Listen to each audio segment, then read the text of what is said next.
British Touring Car Championship calendar has remained pretty stale over the past 10-15 years, but it's time to see if British Touring Cars really can stick or twist to find out where they can actually race outside of all the tracks that they do. It's a very interesting discussion point, and it is quite limited in terms of tracks where we can actually sort of have a look at other races. Certainly worth the discussion point. This episode of the British Touring Car Chicane is time to find out if it's actually realistic of where British touring cars can race outside of their normal calendar.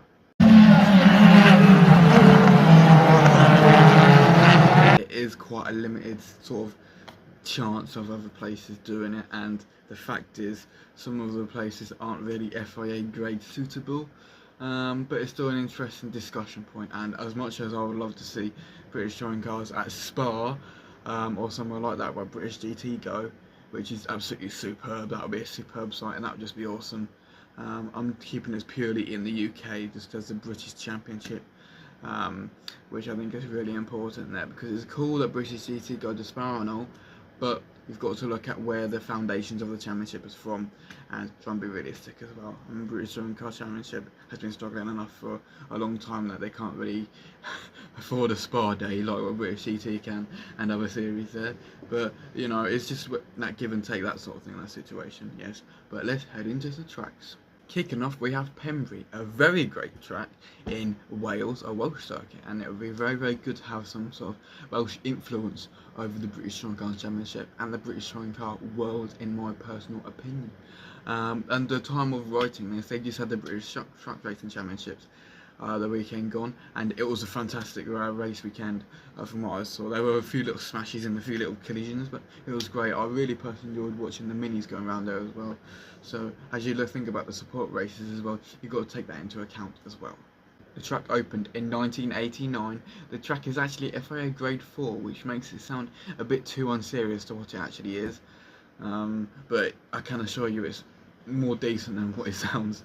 And it's an only 18-mile drive away from the city of Swansea, so that's not too bad in terms of connections and stuff like that for, you know, travelling, in terms of which way you want to do it, that kind of thing too as well though.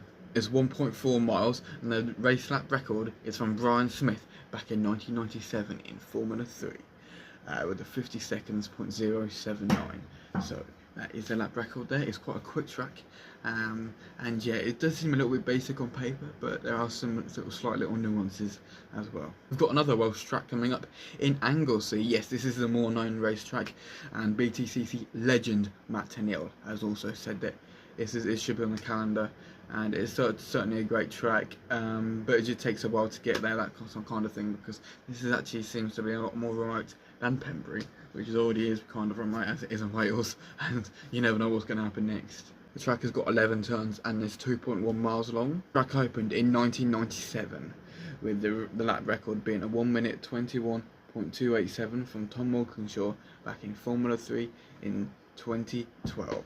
So, you know, it's a bit longer than Pembrey, a bit more complex, you could argue.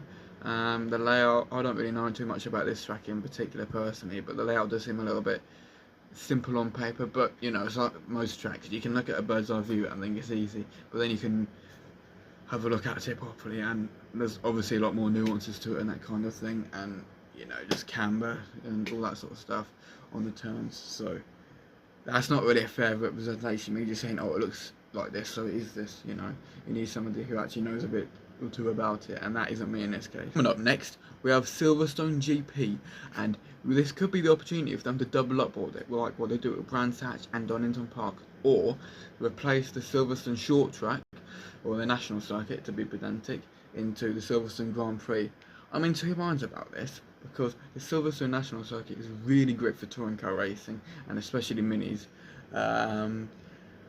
But it would be so awesome to see them go on the Grand Prix track.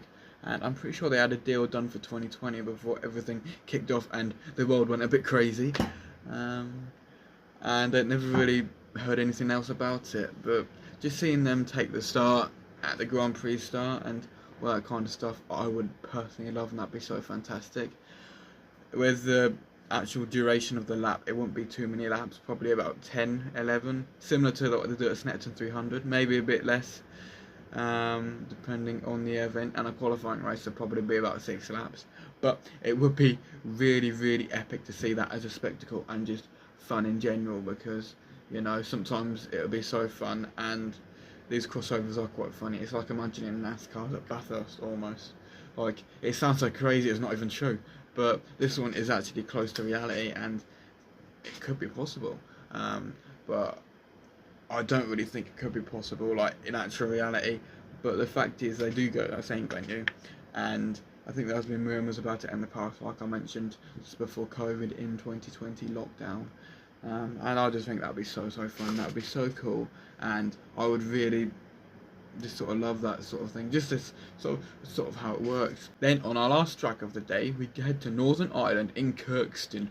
The track opened in 1953. It's 1.5 miles and it's got 9 turns. Lap record is a 52.782 by Philip Shields in GP2. But don't let that short lap time sort of prove you wrong with all your sort of comments or anything like that in terms of actual judgments of the track. It's mostly known for kart racing, and as well as some rallycross and motorbikes, and all different kind of bikes as well. No, they don't do super bikes or anything like that, but like some other like motocross and that sort of stuff there, and rallying events just normal as well. So it's a real sort of, you know, all in all track where you get all in all character, a bit like a Leaden Hill sort of thing, and that would be very interesting. It's not on my list, but British Touring Cars at Leaden Hill, that'd be really fun. I never knew of that place until Top Gear went there on their special rallycross kit that they done. That was amazing, and just imagining that now, that would be pretty cool. You'd have to deal with the dirt trying to slide around, which would obviously help the front wheel drive cars a lot, but then you have the road sections where the rear wheel drive cars can pull away. You just have to sort of, you know, raise the suspension quite considerably and sort all the aero appendages out as well. But that would be really fun, and thinking about that now, Leaden Hill would be quite fun. So I'm going to add another one to the list. Leaden Hill, yes please, Leaden Hill. That'd be so fun. Maybe a non-championship round there to get started, a bit like what IndyCar did at Thermal Club a few years ago, like a non-championship race just to see how it goes. But I would just, that sounds actually quite fun now. But British Touring Cars does really need to sort of branch out, in my personal opinion. They're doing good, they're making great gains, and in terms of a fan activity, the crowds have definitely been up over even last year with the new qualifying race. So even though it was a naysayer to start with, there does seem to be a positive to it.